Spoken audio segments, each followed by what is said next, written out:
And welcome to Madden and Benz Unfiltered. A little late getting going, some technical issues, but got those worked out. We are brought to you by the Barber School of Pittsburgh. BSP.edu is how you can find them. They got locations on Banksville Road and in Monroeville. Barber School, yes. Make sure you check them out at bsp.edu. Also brought to you by Ultra Genius Brewing Company. Try their brewery in Ambridge. Get one of their brilliantly crafted brews there or at their Trailside Tap Room on the Montour Trail in Imperial. Mark, the All-Star Game rosters are set. 2 Pirates make it. Bryan Reynolds, that's nice. Paul Skenes, that's important. I think you should actually start the game on the mound. Yeah, we talked about this last night on the podcast, and I'm amazed in the interim since the news became public how big a deal this is. Like, they had video of Skenes and Reynolds hugging in the locker room, and Shelton was giving a Newt Rockne speech. Is it that big a deal? The game's kind of a waste of time. I mean, you got 30-some players on each roster. I liked it a lot better when it was 25 on each roster. The starters all played well into the game. The starting pitcher on each team pitched 3 innings, and it felt like something. It really felt like best on best. Now, like we mentioned on the podcast, the only real example of best on best we can hope for is Skenes versus Aaron Judge. And to get that, we kind of have to finagle, because even if Skenes starts, won't Judge bat cleanup for the American League? So if Skenes started and got a 1-2-3, he might not face Judge. I think actually in the Yankees lineup, if I'm remembering right, it's Soto 2 and Judge 3, or Judge 3 and Soto 2. So they'll probably face each other in the first inning. Okay, well, let's make sure of that. Yes. My point is, if Skenes starts, let's go to the AL manager and say, okay, Judge bats in the first inning. Well, yeah, I mean, because basically Major League Baseball does that and how they pick the reserves now anyway. They use a pool from, like, the fans vote for the starters, then they take the voter pool from the players, and then baseball fills in the blanks. And basically that means gets in who they want. They even have the option to throw in guys for, like, veterans who are retiring going into their last year, or honor guys that have had great careers. They can do whatever they want. I'm sure somebody will go to Lovello and say, hey, if Skenes doesn't start, you got to get him against Judge the second time through the order. Oh, yeah, but it's tough to do that. I mean, you know, I guess you could just have a couple pitchers warming up, and then the inning before Judge is supposed to bat, you go to Skenes. But you got to make sure that happens. But, Tim, it goes to show just our minutia involved with this discussion shows how the All-Star game really doesn't mean anything. Because, you know, I remember the legendary stories. Carl Hubble from the New York Giants struck out like the American League's, I think, 6 best hitters in a row. You know, nobody plays in the game long enough now. The result doesn't matter. Not that it ever really did, but it matters less now. Pete Rose isn't going to run over Ray Fosse, which, by the way, I thought he went too far even then, and I was 10 years old. But yeah, let's make the most of this. I agree with that. I'm just amazed. Like I said, the Pirate Clubhouse, I guess when you drop to 5 games under 500 after blowing, I mean, they were happy after that loss yesterday because of this. That video, Mark, actually might have gone out before the game, because the players did know, because they embargoed. Oh, okay, well, fair enough. I mean, I don't have a problem badly either way, but they are now 5 games under 500 and have made no progress despite the call-up of Skenes and Bryan Reynolds going on that monster hitting streak. Yeah, Keller's the only guy that I thought might have had a case that didn't get on. I think Holderman slipped some, and, you know, as you pointed out, it's tough to really get too far behind a team that's in the midst of this. How about the Phillies got 7 players? The Dodgers got 5, I think. Is that right? Yeah, I mean, how big are these rosters? Do we know that for sure? I think it's like somewhere between 32, 33, something like that, because everybody's got to be represented. There are multiple teams on players on each for sure. But, you know, I guess to your point, like, I was doing some research for a piece that I'm doing next week, later this week, actually.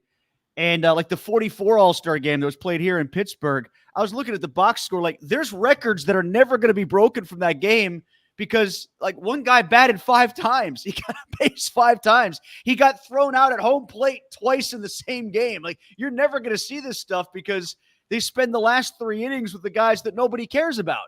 You know, people like Ted Williams hit that walk-off home run in the All-Star game one year, and that'll never that kind of player, that won't ever happen again because, he won't be in the game still. Was that the Rip Sewell one where he hit it off of the Ephus pitch? Allegedly the only guy to ever hit Rip Sewell's Ephus out of the park? I think he did that. I don't think that was the walk-off, though. I think those are two separate occasions. All right, so we want to hear from Pirates fans on the All-Star game. Should Skenes start? I think he should. Tim, I'm Googling like crazy now.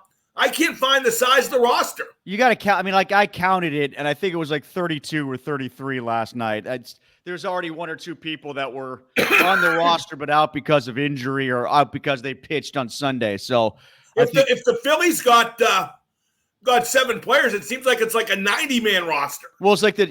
Wasn't there the 1 year where the Big Red Machine basically was their whole team that started in the 70s? Well, you were subject then as now to the balloting, the stuffing of the ballot box. Yeah. Well, I'm all about stuffing the ballot box, Mark. That's all about hey, we just came off the 4th of July. That's democracy now. Let's stuff that ballot box. Let's do it. It says here they used to have 2 All-Star games a year from 59 through 62. I'm surprised they don't do that now to maximize revenue. But Tim, if you did that, everybody could get involved more. Yeah, it would also be the dead of winter now because the Major League Baseball season. It already is, Tim. It already is. In fact, I'm writing a column about that for the Trib about how there's just too much sports that we've ruined it via saturation.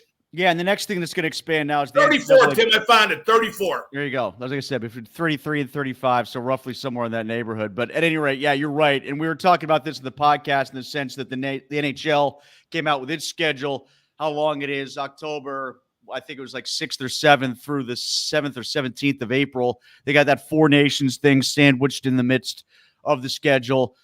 It went almost. I'm glad for the international tournaments now in hockey, though, because that'll give Sid a place to indulge his winning Jones. Do you think that deal's going to get done sometime this week? Rossi just reported at the Athletic it's imminent. Like today, maybe something like that. I don't know about that, but he says it's imminent. And I like Tim. I've been saying since minute 1, since July 1st, when he didn't sign at the stroke of midnight. There's not a problem. He's staying in Pittsburgh to finish his career. This is about dotting I's and crossing T's. And how much money, of course. Yeah, and I think Sid is a cognizant enough guy to realize, and maybe we'll be able to judge this more based on the length of the contract when it comes out, that they're in the state of affairs that they're in largely because this is what he wanted. He didn't want the results, but he wanted the guys who are part of these results. So this was tacitly as much of his decision as it was anything else. That doesn't mean that Sid went in and pounded his skate on the table and said, keep Gino and keep Letang, but he let it be known that that's what he preferred. Sid deals via osmosis. Well, exactly, and that's where I was going with the point. He practices mind control. Exactly, and he just as easily could have done that subtly if he didn't want it, but he was subtle because that's what he wanted, and he knew he didn't have to be more subtle than that, and that's why we're here. Yeah, and that's okay. I mean, they chose nostalgia. Tampa Bay went the other way. The other way gets more immediate criticism. Nostalgia, the criticism took a while to arrive. And I was looking at the bottom line is, when winning teams are in decline, very often nothing you choose can halt that decline. It can delay it, but you're not getting any more to where you were. Mark, I was looking at the list of unrestricted free agents that remain in hockey, and boy, is it slim. It's like Max Pacioretty, Daniel Sprong is one of the highest-rated remaining free agents, Tony DeAngelo, guys like that. There's not much. DeBrusk is still – not DeBrusk. Van Riemsbroek is still out there, but not much. Van Riemsdyk. Yes, sorry. Van Riemsbroek's a little old. Yeah, well, hey. But I'd still take him over Jari. I'll tell you what. Well, not Sprong. Pacioretty's hurt all the time. Although I'll tell you what, if I could get Pacioretty 1 year at the league minimum, I might. Yeah, I mean, they could use the help at forward for sure. I was looking at some of the guys at the development camp that might actually be able to help the team, and they don't have a ton on defense. Pickering, I still think, is a ways away. He's still trying to put on weight. He says he's up to 200. I'm not sure if he's really quite there yet. But when it comes to help, they need it on the wings. Like Tristan Brose is a guy who might be able to help him. He just really blossomed at Denver when he got moved to center, but he's not playing center here. Yeager's a real center, and he's definitely probably going to have to get moved to wing if he's going to show up here. Well, I don't know if he'll make it this year, even if he should. By the way, Tim, I have Tanner Howe on, one of the Penguins' second-round picks. He's on the show today, which means between now and the show, I'm going to have to figure out who he is. Pickering's a good talker, at least. Maybe we should try to get him. He can fill. He's been on, but I don't think they're high on him like they were when they drafted him. He's taking shots of olive oil to put on weight. Did you know that was a thing? I didn't know that was the thing. Tim, incredibly, that's one of the few things you can do to add weight that I have not done. Just straight shooting olive oil. Yeah, every morning he says he's having. That's weird. He's having 7 meals a day and needs olive oil to put on weight, and he's only put on 15 pounds since the end of the junior season. Well, I've done the 7 meals a day thing. That works. Yeah, that's good. It's like the donuts from Coney Lake and the wings and stuff that you had up there. I didn't get the wings this time, but the donuts, yeah, like the donuts from Golden Dawn. Golden Dawn's got sold too, Tim, the supermarket, but the donuts exactly the same. Mark, let's talk a little bit more about the Penguins and what they've done, because at this point last week when we were doing Unfiltered, free agency was just getting going. I could see Lizotte helping the fourth line. I could see Hayes being better than what they tried at fourth line center last year. Tim, hold on. I don't know if I can do this, but hold on. There they are. Hold it up a little bit higher and straight. Like hold it vertically. Oh, there you go. Golden Dawn donuts, the M&M's and Oreo varieties. Which one's better? Tim, it'd be like picking between your kids. What was it? Well, who else was I talking about? Oh, Grizzlick. Grizzlick, I think, will be better than what they had in POJ. But, you know, the combination that they had at the end of last year for the last line the last pairing was probably better than anything they could put together now. I mean, like, they got to put Graves back in the lineup. That's the thing. They got to justify Graves' contract. I think he'll be a lot better. I do. But I think he'll probably open as the bottom pair left-sided defenseman, which will make Grizzlick Letang's partner. You think that? Well, I think that's okay. He can skate with him still. I mean, he can still move. He's just not very big. Yeah, I mean, they got what they got. I mean, at least Grizzlick's been on a good team. Like, he was a good partner for McAvoy for a bit, as memory serves. Mm-hmm. So he knows how to do it. Yeah, and he played, when he plays with talent, his offensive talent comes through. I mean, that goes back to BU when he was playing. I think he played with Eichel for the 1 year that Eichel was at BU, and then he's played with good players in Boston. Tim, is this true? Bailey Falter's on the IL now? He's going to miss at least one start through the All-Star break because he's got a triceps injury. So they got Jared Jones, who's going to be out at least until August, it sounds like, and Falter with the triceps injury. Yeah. So like the one dude says here, it's time to tell Trevor Bauer to stop doing La Cucaracha. Get him up here. Absolutely. I would think so if they want to stay in it. But, I'm starting to get the vibe now. Flama Blanca. Especially since they were playing as poorly as they did the 2 games against the Well, they're out of it now. I mean, they might start to sell, not just get guys. They're out of it now. They're like I keep stressing. They debuted Skenes, and they got a 25-game hit streak from Reynolds, and they're 500 since then. On the nose, 500. So, I mean, they're not gaining ground. Well, although I will make the point, I'll underscore the point that you made on the podcast, which was they might not have to sell because they don't have much to sell in the first place. And secondarily, it might be more important to them to just not look like they're in a sell mode. They didn't bring on anything that cost them much in the first place. So maybe don't look like you're in the sell mode so you don't have to resell that you're into it next year. You could at least who are their 1 year guys? Like, Tellez they can turn around and get rid of. Chapman they can turn around. Any 1 year guy they should turn around. I mean, come on, that's just logical. Somebody loses a catcher, any one of those catchers they can turn around. They shouldn't get rid of anybody who has more than a year. Who isn't on an expiring contract. Michael A. Taylor they can give to somebody if somebody needs a bench guy. They should have traded him right after that 4-for-4 game.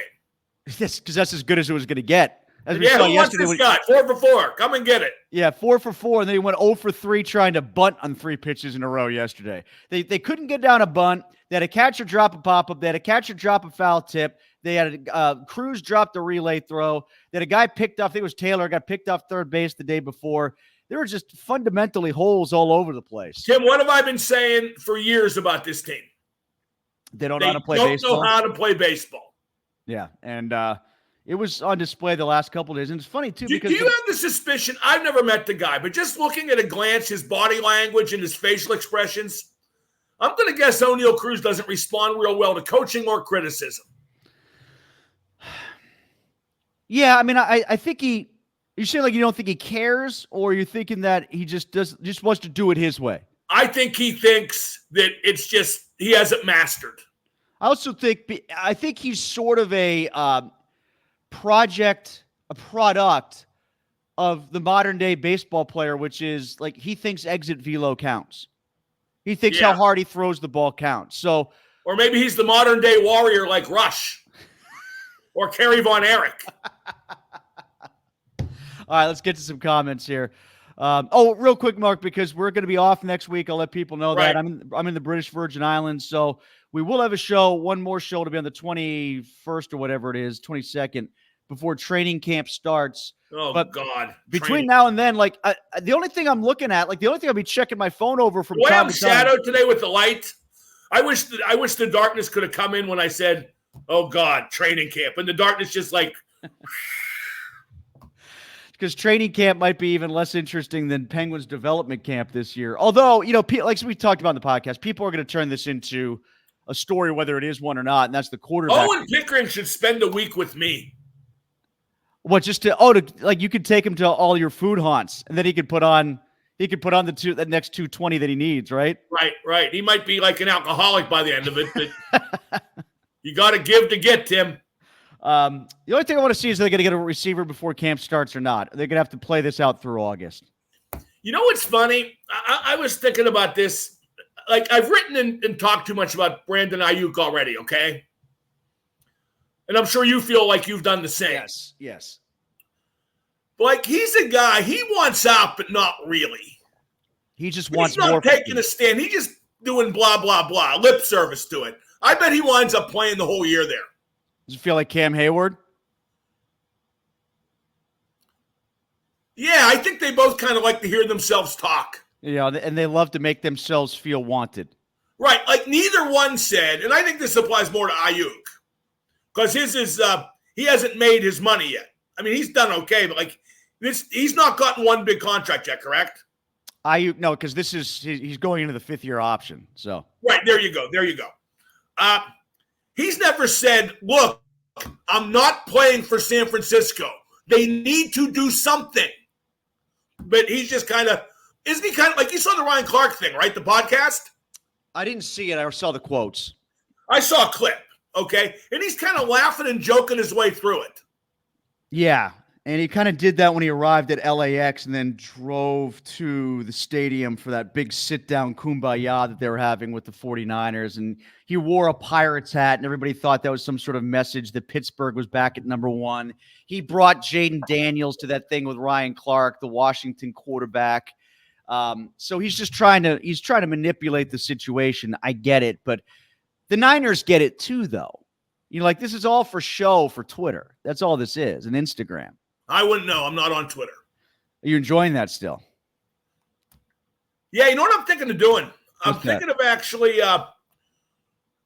labeling my new Twitter Mark Madden XPR, which means now somebody will go out and get it. Yeah, you better trademark that now. Mark Madden XPR, and just posting my guests and my appearances and not commenting at all. Yeah, I tried to do that for a while. I'm going to start doing Cameo too, and I could publicize Cameo that way. Yeah. But like I saw Chris Jericho last night. He was in town for a concert with one of his groups, Kuarantine, the non-makeup Kiss tribute band, which is such a hoot. It's great. That strikes me as sort of like from Step Brothers, 80s Billy Joel only. Is it that sort of vibe? I think that's kind of the unspoken, although Jericho's a big Kiss fan and particularly of that era, okay? Yeah, there's some good music. They did some good like power ballad stuff in that era. Well, yeah, and it's like great because when like every song they do, like, well, half of them, right? You're thinking, oh, Good Girl Gone Bad, Silver Spoon, you're popping because you haven't heard those in years, but they're great songs.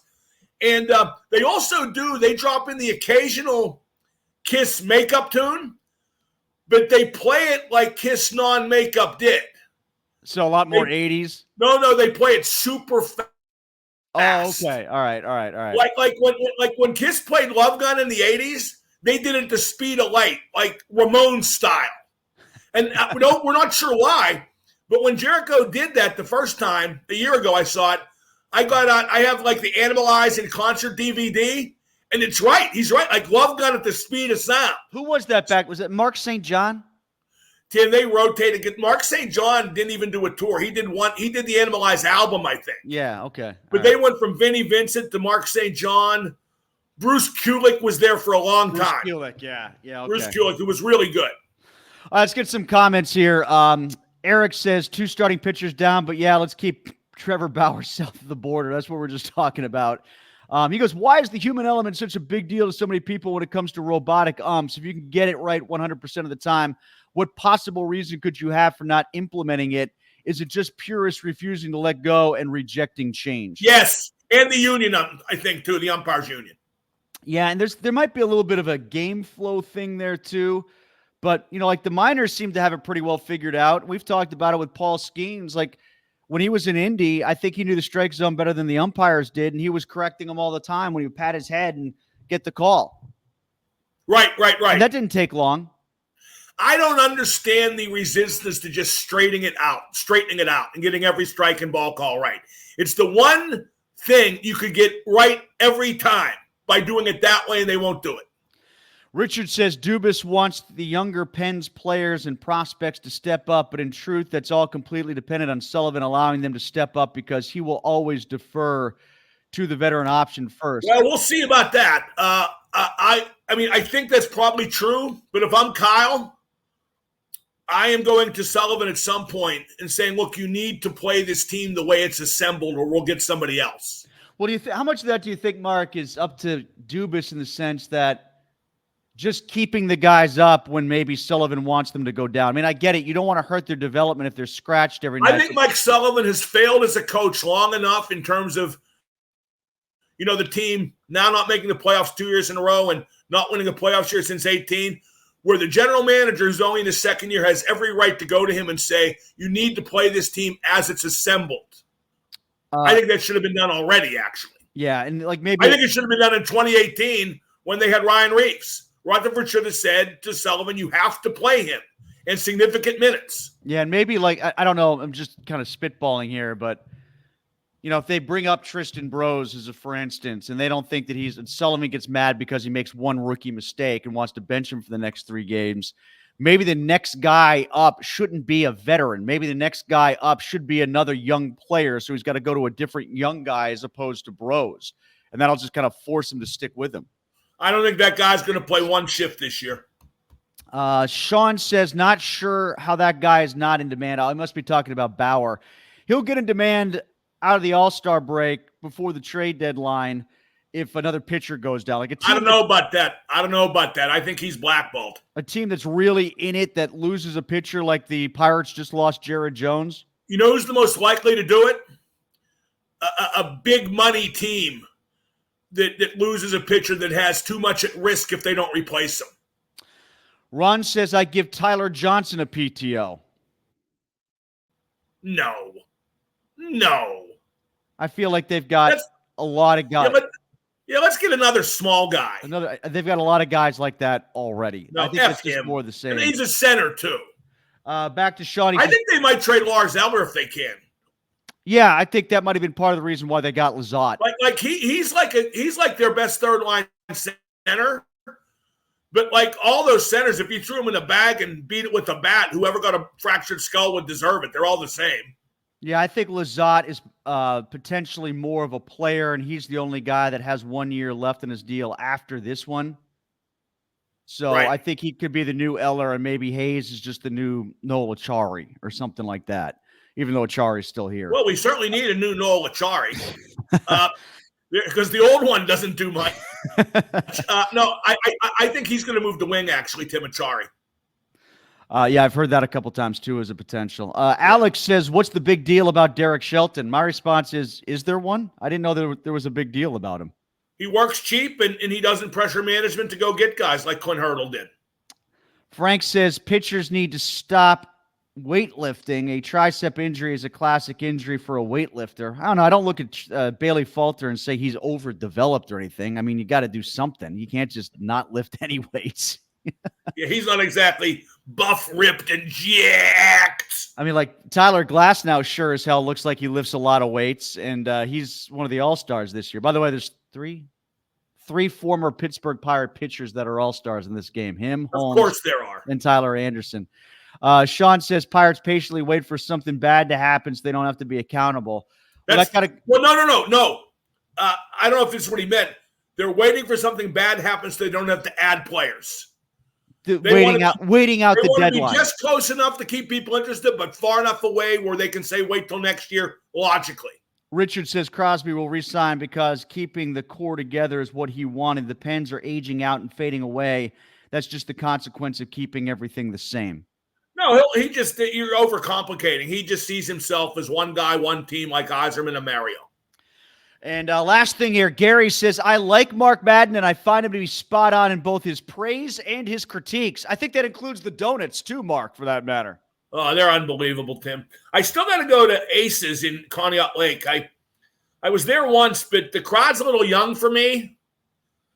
But their wings are great, I've heard. So I got to go get their wings and take them back to the hotel porch or something.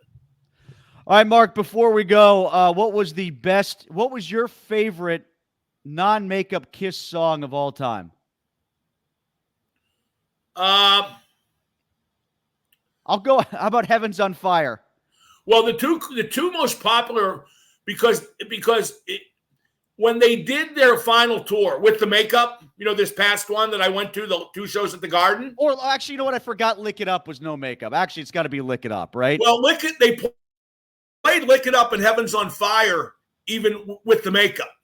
Okay, all right. So they consider those. But I'll tell you one that I would give a lot of credit to is Domino. Domino was off of which album? Do you remember? I think Revenge. Oh, okay. All right.